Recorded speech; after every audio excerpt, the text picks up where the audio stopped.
तुकाराम. पंढरीनाथ भगवान की जय. जय. जगद्गुरु संत तुकाराम महाराज की जय. देवाधिदेवा जगत्प्रिय जीवा, परेशी केशवा विनंती माझी.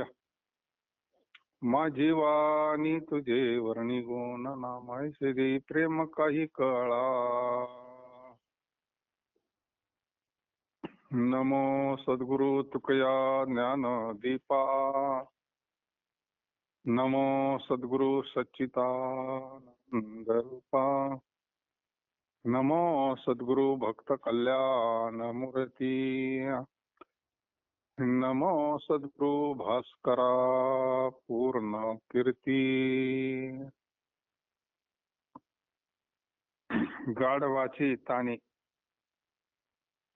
पालटते क्षणी क्षणी, तैसे आदमाचे गुण एकविध नाही मन.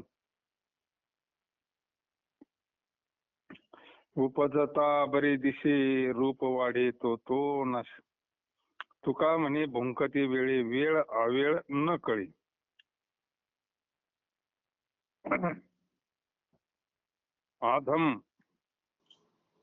अधम मनुष्याचे लक्षण आणि अधम मनुष्याचे गुण कसे असतात. अधम हो का, अधम चांडाळ.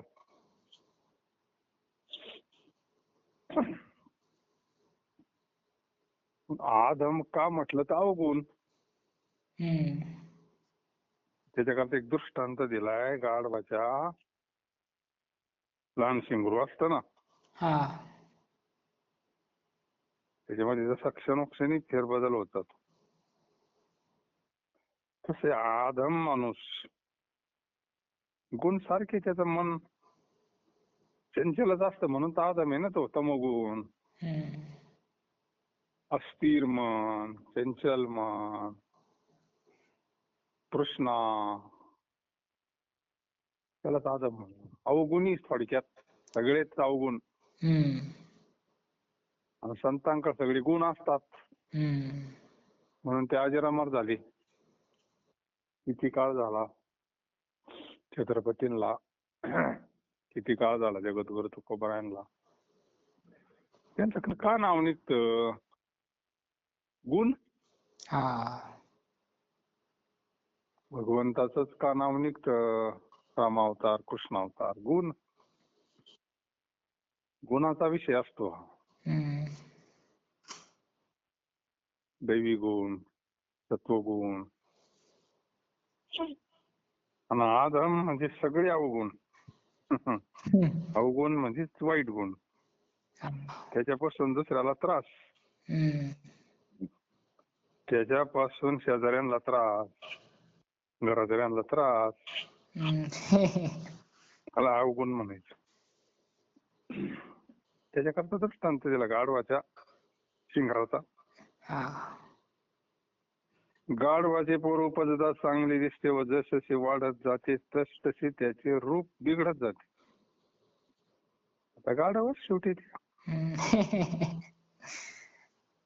तुकाराम महाराज म्हणतात, भुंकण्याच्या वेळेस त्याला वेळ अवेळ मुळीच कळत नाही. त्याला काय लहर आल्या म्हणजे भुकत आहे. कोंबडी कोकात्या पहाटी समजा, नाही का. पहिले कोंबडी बरोबर पहाटी कोकत होते, आता कवाय कोकात्यात. त्यांचा आहे थोडा बुवा काही कवय ना, पहाटी कोंबड आरत आहे बुवा कोकट. पण तसं गाढवचं काही नाही. सकाळी वेळा वेळ नसती काही.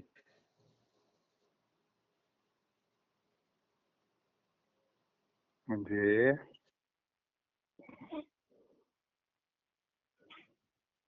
अवगुणाचे लक्षण सांगितल्या करता त्याचं उदाहरण घेतलंय.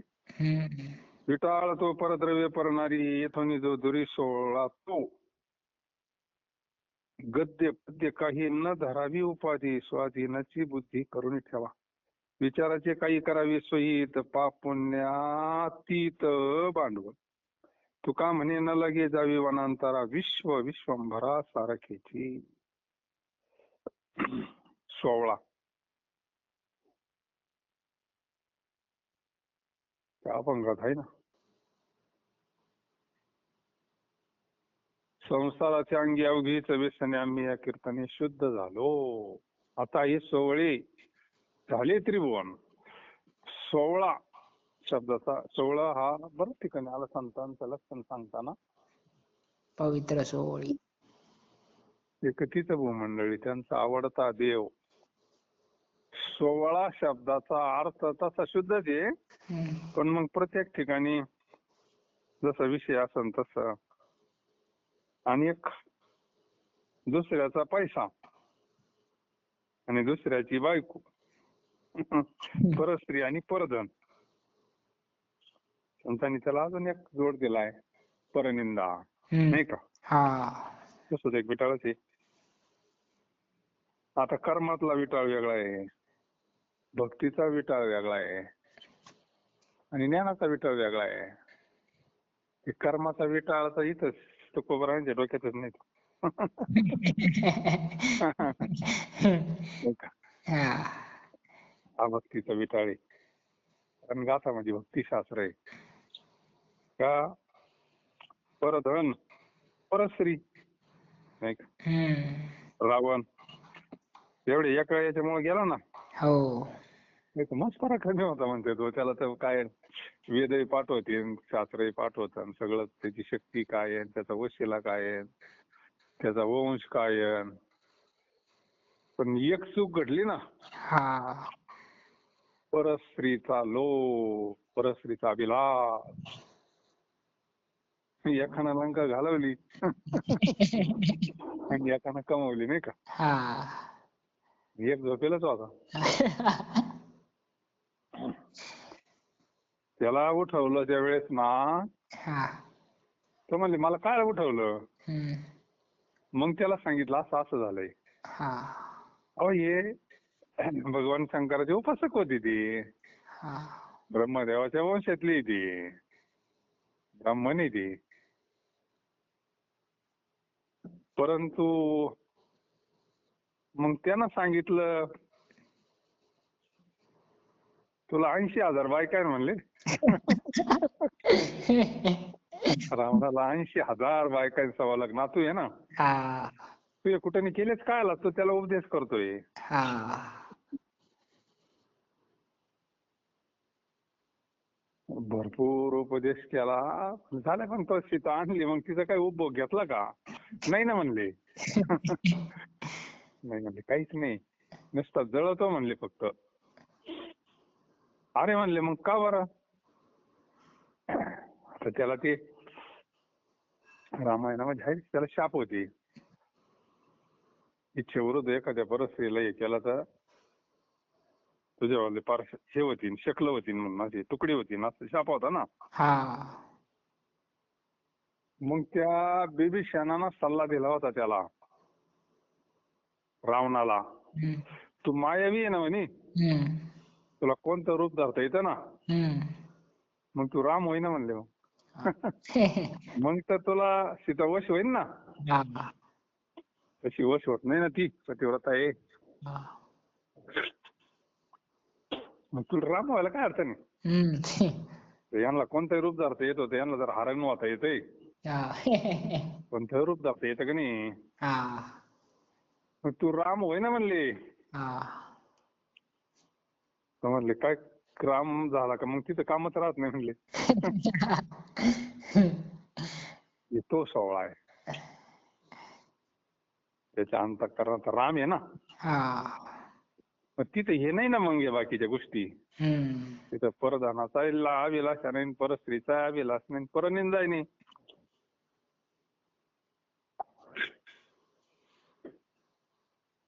हे उत्तर दिलं त्या बिभीषणाला. म्हणजे एक आचारसंहिताची पवित्र कोण, परधन परस्त्री याचा जो विटाळ आहे, हाच विटाळ आहे. यापासून जो दूर राहतो तो सोहळा आहे. ह्याच गोष्टी सगळ्यात महत्वाच्या आहेत. हम्म. म्हणून त्याने सांगितलं परस्त्री माते समा. परश्री माते समा. काही गद्य ग्रंथ करून व काही पद्य ग्रंथ करून दुसऱ्याचा पैसा हरण करण्याची उपाधी करू नये. त्यापासून आपली बुद्धी आपल्या स्वाधीन ठेवावी. मग काही काय करतात, परमार्थात येऊन ग्रंथ, पण त्याच्यावर पैसे लोबडीत नाही का. हम्म. काय कोण काय करीन तर कोण काय करीन काही सांगताच येत नाही आता. हा. मग लोकातील भांडलेले त्याचा फायदा घेऊन राहिले लोक. हा. ज्ञानरावांनी लोक काही सांगितलं का लगेच सगळ्यांना भविष्य सांगितलं ना. हम्म. बापरे बापरे. आणि त्याच्यात हे येडे पुढारी ते गेले का लोकांना असं वाटतं अरे बापरे मंत्री गेले मग काय आपल्याला जायला अडचण नाही. हा. त्यांना काय परमार्थातलं कळत, मंत्री झाले म्हणून काय शहाणे थोडीच राहते.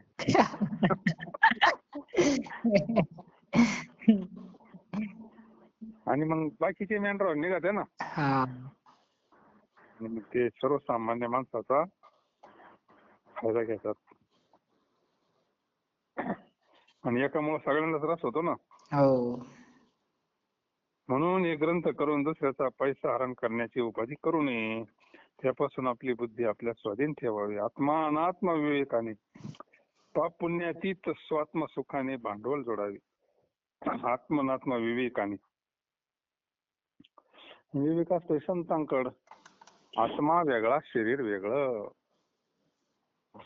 या दोन वस्तू स्वतंत्र आहे. आत्मा आता आपला दिसताना एकत्र दिसते पण ती चिटकत नाही. आत्मा कशाला निर्विकल्प येतो, निर्विकार येतो. आत्मा असा वस्तू आहे तर ती कशाला स्पर्श करीत नाही. ती काही असतं तसं तर मग जाताना येताना दिसला असता ना तो.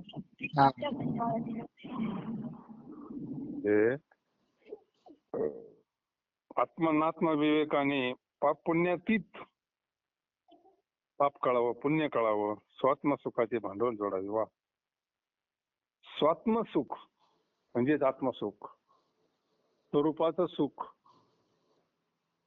आपलं सुख. आणि ते सुख संतांच्या कृपेशिवाय भेटत नाही.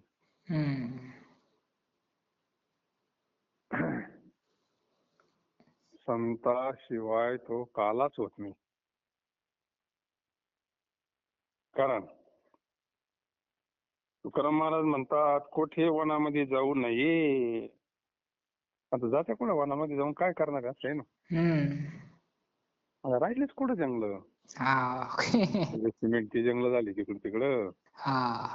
आणि गेलंय जंगलामध्ये तर काय पुन्हा मग काहीतरी झोपडी बांधावंच लागेल नाही एखादी. पोटापोटी 3 दगडी चूल करावंच लागेल ना. तो तरी भीक मागावंच लागेल ना. पोट तर काय राहत नाही ना. आणि दोनात जायचं काय करता, दुसऱ्याला दाखवाय करता ना. त्याला चिंतनच करायचंय. त्याला इथं राहून भारी होत आहे ना उलट. तिथं जाऊन ते घरची आठवण करते परत नाही का. तिथं गेल्यावर ज्याला आठवण येत नाही त्यानं गेलं तर चालेल. पण जर गेलं आळंदीला 2 दिवस थांबलं तिसऱ्या दिवशी घराकडे ओढीत आहे मन.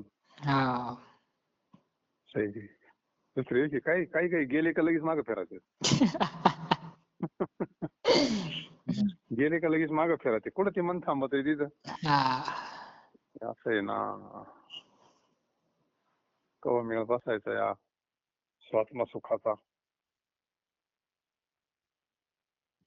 तुकाराम महाराज म्हणतात न लगती साया जावे वनांतरा, सुखी येतो घरा नारायण. कुठे वनामध्ये जाऊ नये कारण संपूर्ण विश्वात व्यापून असणारा परमात्मा हाच विश्व आहे. हाच विश्वंभर परमात्मा आहे ना. समस्त ही श्री वासुदेव भरलाय ना सगळा. अरे तो कळाला का मग जंगलातच आहे ना. मग वनातच आहे ना. जनी वनी अवघा देव. जो देव वनात आहे तो घरात आहे. वनात जाण्याचा एकच उद्देश असतो बा, थोडं एकांत चिंतन, डोळ्यापुढे गोष्टी असल्या म्हणजे थोड्या त्रास द्यायचा, हाच उद्देश आहे, बाकी दुसरं काय. हम्म.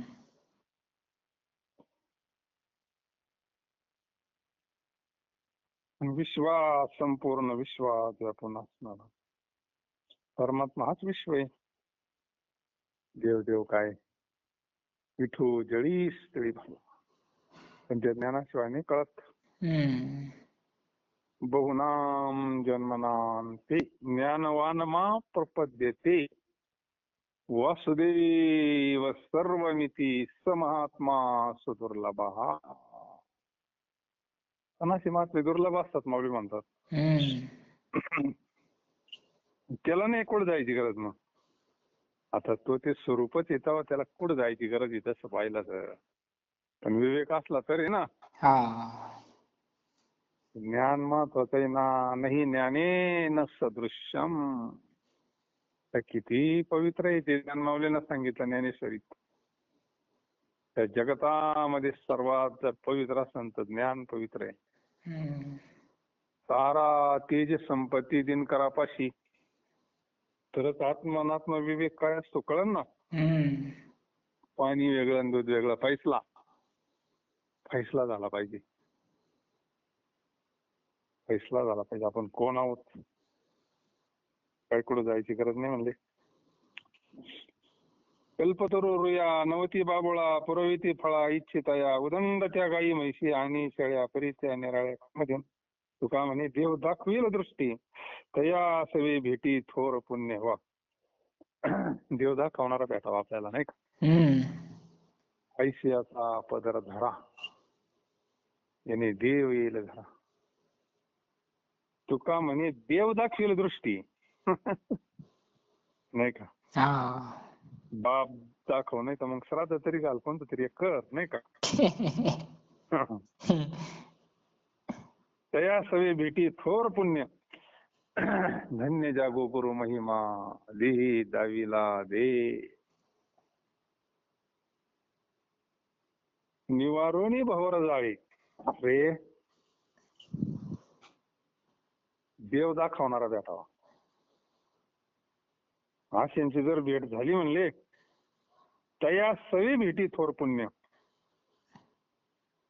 काय कमी मग. हम्म. पुण्यच लागत त्याला. जो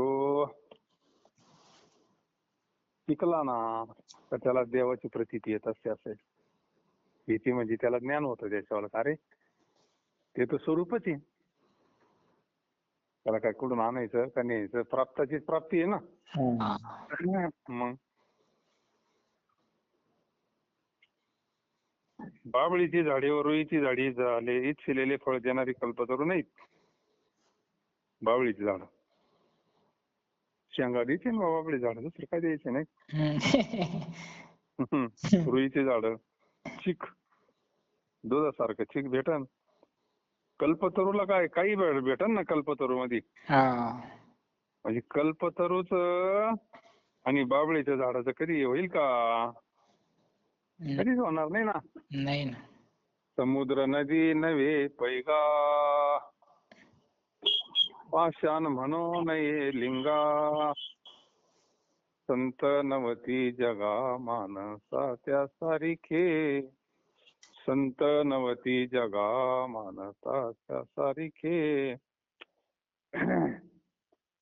नदी कुठं, समुद्र कुठं, दगड कुठं, भगवान शंकराचं लिंग कुठं, संत कुठं, सामान्य माणूस दिसायला तर सारखेच. असायला दोन्ही सारखी. वर्णन केलंय संतांचं शास्त्रानं. वर्म जाणे तो पारखी. दोन्ही एका मुले मागू नये. हा. अरे ताकाचा भाव वेगळा, 15 रुपये लिटर. दोन्ही काय लिटर आहे तूप.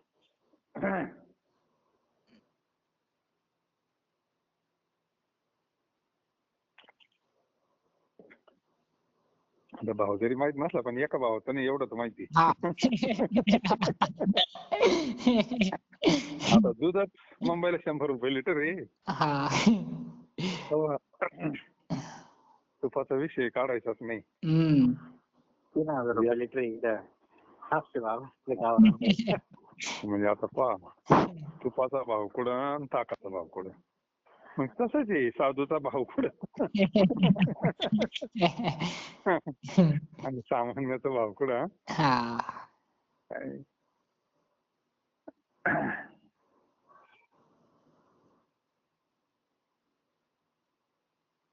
कामधेनू कुठं पुष्कळ गायी आहेत, म्हशी आहेत, शेळ्या आहेत, पण त्याहून कामधेनू हे वेगळ्याच आहेत. गाया किती काय आणि शेळ्या मारण्याचे किती काय, पण कामधेनू कुठं. हम्म. कामधेनू पार काही करीन ना. हम्म. वशिष्ठांकडे कामधेनू होती. हा. वशिष्ठांकडे कामधेनू होती. तो विश्वामित्र गेला होता एकदा. आता तो विश्वामित्र तसा क्षत्रिय होता. हम्म.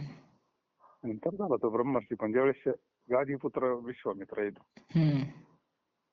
तो असं आता लढायला जात असताना एका जंगलात थांबला होता. त्याच्याकडे लई सैनिकांना काही व्यवस्था नव्हती. हम्म. मग त्यांना सहज फिरला, त्याला ऋषींचा आश्रम दिसला हम्म.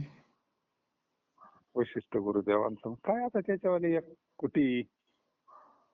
आणि मग त्यांना सांगितलं कुठं आले काय, सगळी चौकशी केली. काय नाही म्हणले, आम्ही इकडे जरा थांबलोय, माझ्याकडे 1000-2000 सैनिक आहे. काय नाही म्हणले, घेऊन येतो, आमची सगळी व्यवस्था होईल. हम्म. त्याला असं वाटलं हे साधू एवढी झोपडी आणि हे काय सोय करीन आपल्या एवढी सैनिकाची. हा. घोडे हत्ती एवढं सैन्य आणि जेवण आणि खावण आणि पाणी. तो म्हणे किती काय आहे म्हणले, 2-1 हजार. 2-1 हजार मग थोडी म्हणले, सगळी व्यवस्था होईल हे घेऊन. त्याला पटाना ना ते. आज म्हणले पण तुझ्याकडे काहीच दिसत नाही ना. हम्म. तुझीच खायची पंचायत दिसते. नाही माझ्याकडे कामधेनू म्हणले. हा. कामधेनू म्हणले, त्याची काही अडचण नाही म्हणले, आमच्या पुरतं देते म्हणले ती. हम्म. वैभव आहे ते साधूचं. आले ते सगळी व्यवस्था त्यांना येऊच तर पार जेवण तयार. हा. सगळी तयारी पार जे पाहिजे ते राहायची व्यवस्था ते काय काय. तो राजाचं डोकंच बंद पडलं. हम्म. त्याने म्हणले बस काहीच नाही याच्याकडे. म्हणे कामधेनू माझ्याकडे बाकी दुसरं काहीच नाही. हा. तेच तर जेवले बिवले निघायचं आम्हाला म्हणे कामधेनू देऊन टाक आला. तुला काय उपयोग म्हणले येतं नाही का. हा. तुला उपयोग काय म्हणले, तू राहतोय जंगलात, अरे आम्हाला उपयोगात येईल ना. हा. नाही म्हणले. धेनू ते वैभवी म्हणले आमच्यावालं, आम्हाला घेणं नाही त्याच्यावालं, म्हणून तर आमच्याकडे राहते म्हणले. जो तिचा वापर करेन त्याच्याकडे काय राहील नाही का. हा. आता तो काय ऐकानाच. हम्म. विनाशकाली विपरीत बुद्धी. शेवटी त्यांना जबरदस्ती घेऊन जाईन म्हणले. मग मी त्याला काय, आता राजा आहे, हम्म. जबरदस्ती जाऊ त्या कामधेनूला घेऊन चालले ना. हम्म. तर कामधेनूच्या मुखातून सैनिक बाहेर पडायला लागला. असं सैन्य बाहेर पडलं आणि त्या सैन्यानं याचं फार सगळं सैन्य करून सपाट करून टाक. काय कामधेनूची शक्ती असती. हा. आता शेळींची आपल्या गाया कुठं, कामधेनू कुठं. ही सगळी तुलना कशा करताय. कारण म्हणतात आपल्या डोळ्यांना जो देव दाखवील एवढ्या करता हे दृष्टांत आहे. हा. संतान करता जो आपल्याला देव दाखवील ना. हम्म. तर म्हणे देवाची बरी, देवाची बरी खरी तुम्ही. हा. मी वासुदेव तत्वता.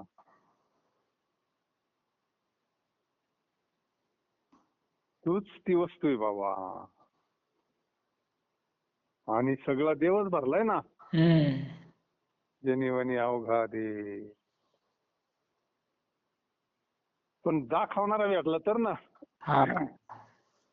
जो उपाशी स्वतः तो दुसऱ्याला काय जीव घालीन असं आहे ना. हम्म. ते तुकाराम महाराजांनी एवढे दृष्टांत देण्याचं कारण तुकाराम महाराज म्हणतात आपल्या डोळ्यांना जो देव दाखवेल ना. हम्म. त्याची भेट होणे मोठे पुण्य समजावे. पहा, देव दाखवणारे भेटले म्हणजे आपण पुण्यवान याचा अर्थ नाही का? हा. नाही तर मग भेटन, नाही या जन्मात भेटला तर पुढच्या, नाही पुढच्या भेटला तर तिसऱ्या, असं नाही. एका हाती नाम एका हाती मोक्ष. हे जयासी वाटे मोक्ष व्हावा त्याने सद्गुरु करावा. सद्गुरु वाचोनी मोक्ष कल्पांती घडेना. अरे मोक्ष म्हणजे देव, हम्म. मोक्ष म्हणजे समाधान, मोक्ष म्हणजे सुख आणि मोक्ष म्हणजे ब्रह्म. मग असा जर कोणी भेटलाच म्हणले देव दाखवणारा, आता देव दाखवणारे संतचे दुसरं कोण देव दाखवते? या विश्वामध्ये देवच काय देव दाखवायला मोकळा नाही, नाही का? हा. दाखवायचाच ठरला तर मग त्याला बी मग आचार्याच्याच गादीवर बसावं लागतंय. हो. त्याच्यामुळं अशांची जर भेट झाली तर मग त्या पुण्याला काय नाही, आनंदाची जोडा. पुण्य फळाला यावं लागतं. म्हणून बाबळीची झाडी, रुईची झाडी, छले फळ देणारी कल्पतरू आहे. पुष्कळ गायी आहेत, म्हशी आहेत, शेळ्या आहेत. आता काय त्यांच्यावर काम घेणं ते वेगळ्याच आहेत. करम महाराज म्हणतात, आपल्या डोळ्यांना जो देव दाखवील त्याची भेट होणे फार मोठे पुण्य समजावे. पुंडलिका वरदा हरी विठ्ठल, श्री ज्ञानदेव तुकाराम, पंढरीनाथ भगवान की जय. जय. जगद्गुरु संत